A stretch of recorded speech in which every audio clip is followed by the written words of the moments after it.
Welcome to week 3. Today we are going to figure out what training style or program is going to be best suited for you.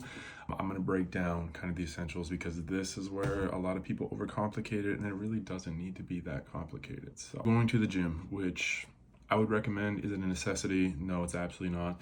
I've worked with clients, they've put together, I put together the programs for them at home, set them up with custom workouts using either body weight, bands, whatever minimal equipment they had. There are resources out there. I'm not going to make this a, pick and choose, here's your program.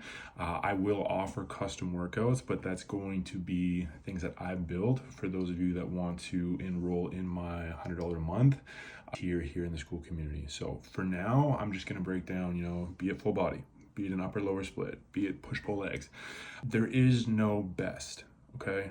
What I would say is probably the best bang for your buck if you want to save time, get the most progress and results. Full body split 2 or 3 times a week.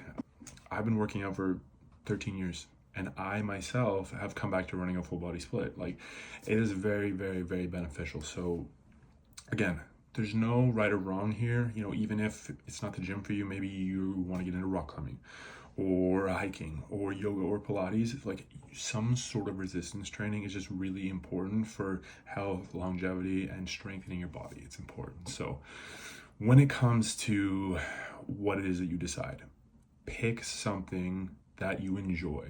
At least a little bit. You have to have some sort of enjoyment. And if you fucking hate everything, nothing works for you. Pick full body, make it very minimal, get in the gym, 40 minutes 3 times a week. Great. That's less than 2 hours of your time a week. You can get all the results with as little, effort as possible. Seriously, it is that easy if doing things intelligently. My recommendation, consider your schedule, consider your preferences, what you're interested in. You can go online, you can use ChatGPT, don't use ChatGPT. I wouldn't recommend that. Sometimes I use it to help me get a template for workouts, but I have to adjust it pretty heavily because it just throws you 3 sets of 10 to 12 or something for everything. It's not the best. My recommendation would be to go online, find a fairly well-known or well-reviewed workout program. There's a ton of free ones available. That's the place to go. If you want to sign up for my paid tier here in school, that's going to be available to you all very soon, so keep an eye out for that. And then again, I do the one-on-one coaching if that's you want the personalized spin. When it comes to your training, ditch the ego. You've heard the expression, leave the ego at the door, but some things I want to make really clear to you. Seriously, if you treat the gym and the movements and the weights and everything that you're doing like weighted stretching, and you're just trying to connect with your body, get full ranges of motion, and that just weighted stretching, really, you will improve your mobility, you will increase your flexibility, and you will decrease your risk of injury dramatically. So go in, do not try to be Superman or She-Hulk, just slanging the craziest weight.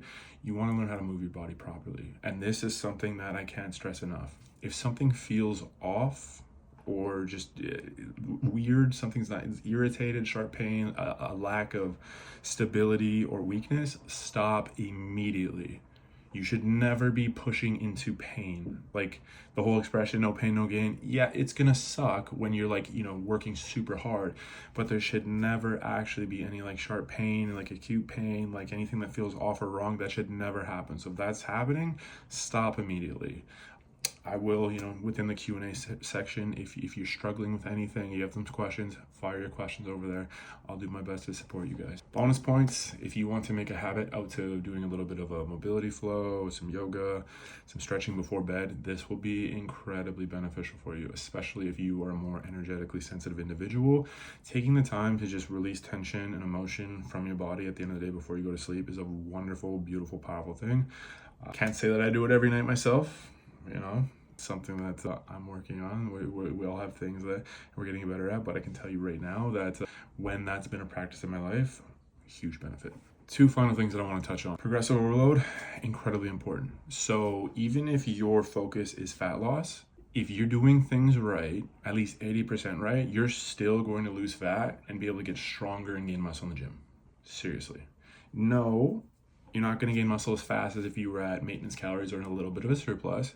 But especially if you're a beginner, even as an intermediate, even still me, like, in this 13 years, if I've got everything dialed in and we have our nutrition, our hydration, our sleep, our stress management, recovery effectively, if those foundations are in place, you can lose fat and gain muscle even at an advanced level. So especially if you're a beginner, that's gonna happen no problem. So if you're getting weaker in the gym, something's wrong.